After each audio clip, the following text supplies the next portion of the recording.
Conversas e confabulações. Eu sou o Dr. Paulo Alves, falando de saúde de forma serena, sincera e suave. Eu dediquei meus últimos vídeos a trazer informações sobre a pandemia, conhecimentos científicos relacionados com ela, sobre os quais nos baseamos para tomarmos decisões em medicina, evidências científicas ou ausência delas. E no vídeo de hoje eu vou dissecar um pouco o assunto vacinas, para vocês entenderem direito o que está rolando por aí. Podem ter certeza que muita coisa ainda não é bastante clara. Por exemplo, por que as vacinas são aplicadas só em maiores de 18 anos?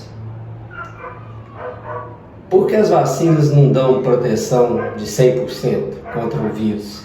Como elas funcionam no organismo? Quantos brasileiros são elegíveis para receberem a vacina contra o coronavírus?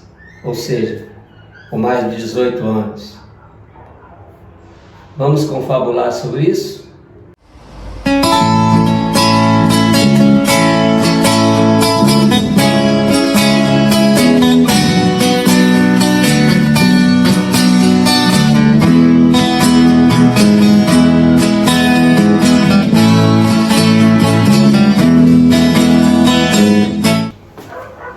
Antes de começar, aquele meu pedido habitual, dê o like no vídeo, compartilhe com seus amigos, se inscreva no canal se ainda não é inscrito, acione o sininho para receber as notificações de novos vídeos.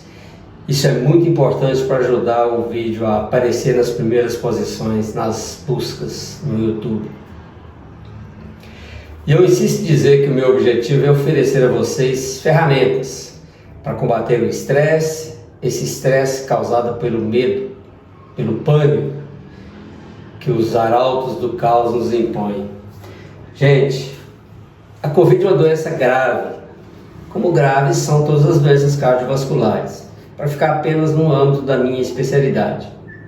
E eu tenho insistido nisso aqui nos meus vídeos, esse enfoque exagerado na Covid, como se não existissem outras doenças igualmente graves, distorce o que já se conhece sobre a doença. E isso não te ajuda a entender o seu papel, o nosso papel no processo. Para tomarmos decisões nós precisamos de informação, não de comoção. Sabia que o risco que corre uma pessoa de meia idade com comorbidades, que sofre um infarto agudo do miocárdio, de morrer, é maior do que o de uma pessoa com esse mesmo perfil que pega Covid? 600 mil é maior do que 496 mil. Sacou?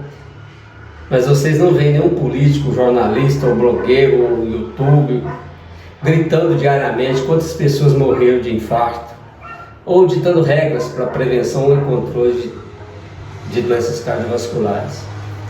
Se isso estivesse acontecendo, vocês estariam em pânico por causa disso também. Então, o pânico é seletivo? Estou dizendo que Covid não seja um problema sério? Não. Que posso negligenciar, não me cuidar? Não, não estou dizendo. Apenas que não é o Armagedon, o apocalipse final. Mas eu repito, para tomarmos boas decisões precisamos de informações corretas, e isso não está acontecendo. Eu vejo muita gente exagerando no que não faz sentido e gente irresponsavelmente negligente com coisas com as quais precisariam se preocupar.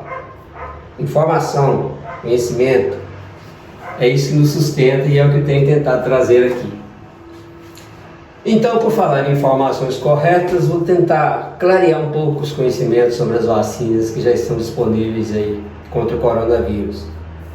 Primeiro, como funciona? Quando um micro-organismo entra no nosso organismo, uma bactéria, um fungo, um vírus, as células do sistema de defesa, o sistema imunológico, disparam duas linhas de resposta. Uma, convoca células do sistema de defesa que vão atuar como soldados na frente de batalha, para eliminar o inimigo onde ele estiver. E a segunda, desencadeiam a produção de proteínas, que são chamadas de anticorpos, e que vão funcionar como identificadores desse invasor num futuro ataque, e que vão ficar guardadas como uma espécie de memória. Numa futura invasão desse mesmo micro-organismo, esses anticorpos de memória vão desencadear rapidamente uma resposta do sistema imunológico, só que milhares de vezes mais rápida e mais eficiente do que aquela da primeira vez. Nesse caso, a invasão pode até ser abortada e uma infecção nem ocorrer. Quer um exemplo? Se você teve cachumba na infância, teve uma vez só e nunca mais. E foi em função desse processo que eu acabei de descrever. Todas as vezes que você teve contato de novo com o vírus da cachumba, ele foi rapidamente identificado e foi derrotado. A vacina é uma forma de provocar isso aí, só que de forma controlada. Você injeta na pessoa o micro-organismo ou parte dele e desencadeia na pessoa essa resposta imunológica.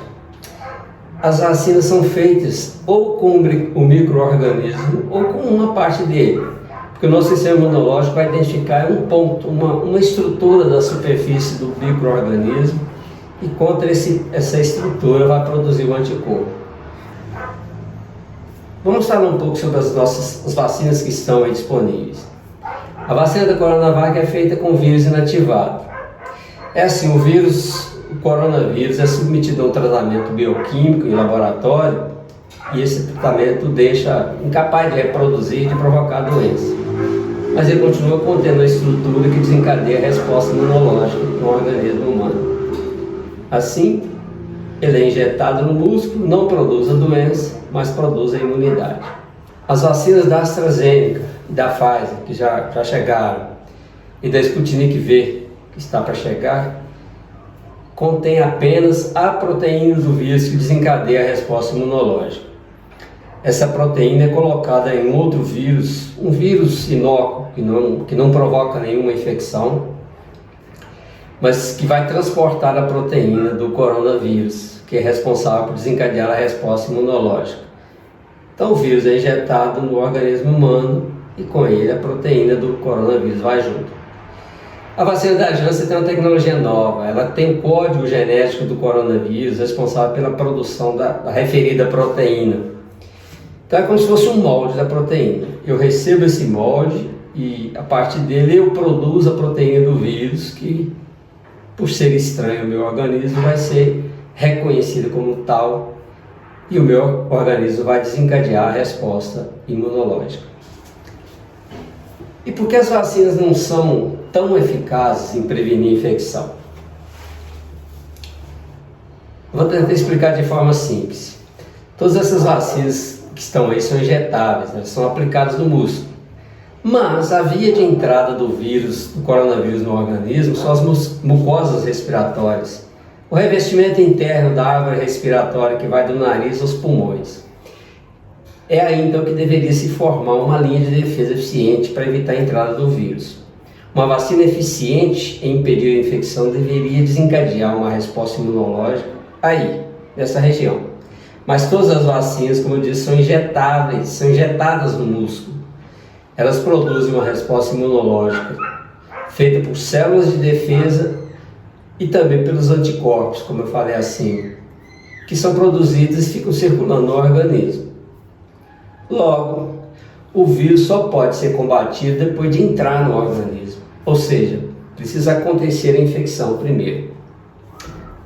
Vamos fazer uma analogia aqui que eu acho que vai clarear mais. A gente vê todos os dias notícias de apreensão de drogas pelo interior do Brasil. Drogas que não são produzidas aqui, que vêm de fora, de outros países.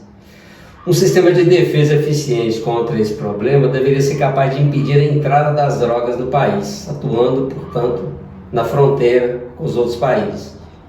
Como falhamos nisso, temos que combater o problema lá no interior do país.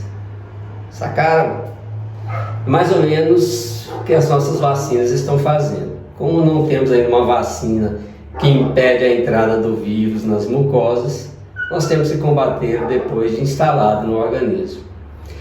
Então, nos casos em que a vacina impede a infecção, na verdade o que deve estar acontecendo é que a infecção começa, mas o sistema imunológico já está ativado contra o vírus, então ele aborta rapidamente a infecção antes mesmo que se perceba que está havendo uma infecção. Está confuso? Tentei ser o mais objetivo possível. Agora eu vou dar uma notícia boa. Dr. Jorge Calil, guardem esse nome, brasileiro, professor de imunologia e alergia da Faculdade de Medicina da USP, diretor do Laboratório de Imunologia do Instituto do Coração de São Paulo. Ele está desenvolvendo uma vacina a ser aplicada por spray nasal, que promete desencadear a resposta imunológica local nas mucosas, que é o que impede a entrada do vírus. Vacina 100% brasileira, já está em teste em humanos.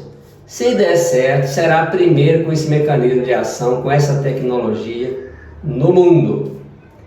Espera-se dela que ela seja capaz de impedir a infecção. Só de saber que isso já está acontecendo, eu já fico orgulhoso. E por que as vacinas só serão aplicadas em maiores de 18 anos? A exceção da Pfizer, que pode ser aplicada a partir dos 12. Pelo simples fato de que todos os estudos feitos para desenvolver as vacinas foram feitos com pessoas de mais de 18 anos. Veja a explicação que eu dei no vídeo 16 sobre isso. Logo, se não forem estudadas em menores de 18 anos, não podem ser aplicadas em menores de 18 anos. Por fim, vou deixar aqui alguns números para vocês analisarem e tirarem as suas conclusões. Acompanhe o esqueminha. O Brasil tem 210 milhões de habitantes, mas as vacinas só serão aplicadas em maiores de 18 anos, portanto, aproximadamente 164 mil pessoas, 164 milhões. O Ministério da Saúde já entregou aos estados 115 milhões de doses de vacinas. 62 milhões de pessoas já receberam pelo menos a primeira dose até agora. 24 milhões já receberam as 2 doses. Vamos fazer algumas comparações considerando esse número de 164 milhões de pessoas que serão vacinadas, os elegíveis. 62 milhões representam 38% desses 164 milhões. Já receberam pelo menos uma dose. Os 24 milhões que receberam as 2 doses representam mais ou menos 15%. Já são 86 milhões de doses aplicadas, somando as duas. A diferença entre o número de doses já distribuídas e o número de doses aplicadas é praticamente a quantidade de doses que estão guardadas para a aplicação de segundas doses dos que ainda não receberam. A diferença é entre 80 e poucos milhões e 115. Mas olha só, 16 milhões de pessoas tiveram Covid e se recuperaram. Partes desses até já foram vacinados. Os que têm mais ou menos em menos de 50 anos ainda não foram vacinados, mas já devem ter imunidade, pelo menos no nível estimulado pelas vacinas. Então nós temos 38 milhões de pessoas já vacinadas, com pelo menos uma dose da vacina, mais um percentual dos que tiveram a doença que já estão imunizados, que a gente não sabe quantos por cento. Seguramente nós temos então em mais de 40% da população elegível já imunizada. Estou considerando imunizado quem já recebeu uma dose da vacina. Por quê?